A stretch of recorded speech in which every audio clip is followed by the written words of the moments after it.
भले इतिहास की कुछ ने उन्हें हारा हुआ योद्धा माना हो, लेकिन अब इतिहास बदल रहा है। अब आर्कियोलॉजिकल सर्वे ऑफ इंडिया भी इस बात को मान रहा है कि राणा प्रताप हल्दी घाटी की लड़ाई में हारे नहीं थे। एएसआई ने उस शिलाखंड को हटाने का आदेश दिया है जिसमें महाराणा प्रताप की हार लिखी गई थी। जय जय जय जय जिसकी जयकार प्रताप है,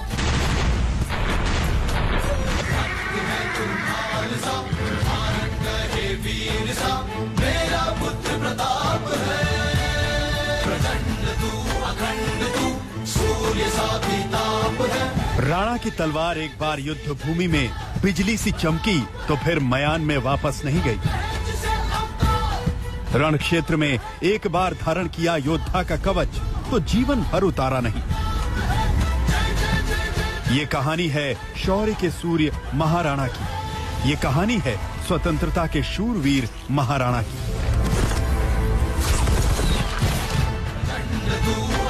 मेवाड़ के महाराणा का शौर्य अद्भुत था।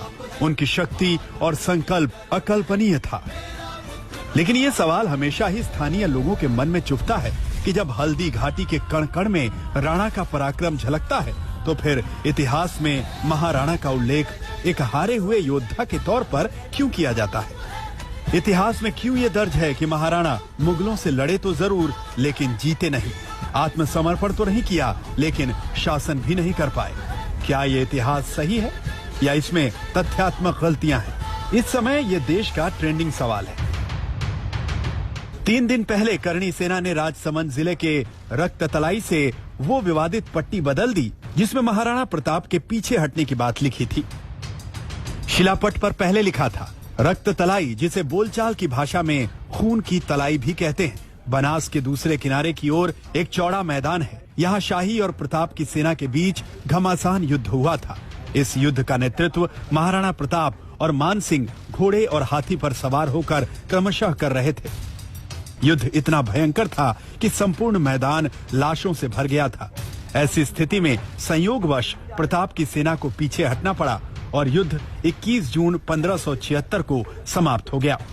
करणी सेना ने इस विवादित शिलापट्टी की आखिरी लाइन बदल दी और लिखा, युद्ध इतना भयंकर था कि संपूर्ण मैदान लाशों से भर गया था। ऐसी स्थिति में मुगलों की सेना को पीछे हटना पड़ा और युद्ध 21 जून 1576 को समाप्त हो गया। महाराणा प्रताप को युद्ध हारा ही नहीं। महाराणा प्रताप तो हमेशा लड़ा और आज भी महाराणा प्रताप की महानता के कारण, उनकी देशभक्ति के कारण, उनकी राष्ट्रभक्ति के कारण करोड़ों पर्यटक बाहर से आते हैं और हल्दी घाटी से एक मुट्ठी मिट्टी लेकर के जाते हैं और अपने देश में छिड़क करके ये कहते हैं कि महाराणा प्रताप जैसे वीर हमारे देश में भी पैदा हो। करणी सेना और राजपूत संगठनों की धमकी कह लीजिए या फिर बीजेपी नेताओं का दबाव, पुरातत्व विभाग ने वहां पर वह शिलापट्टी हटा ली है जिसमें महाराणा प्रताप की हार और पीछे हटने की सूचना दी गई थी।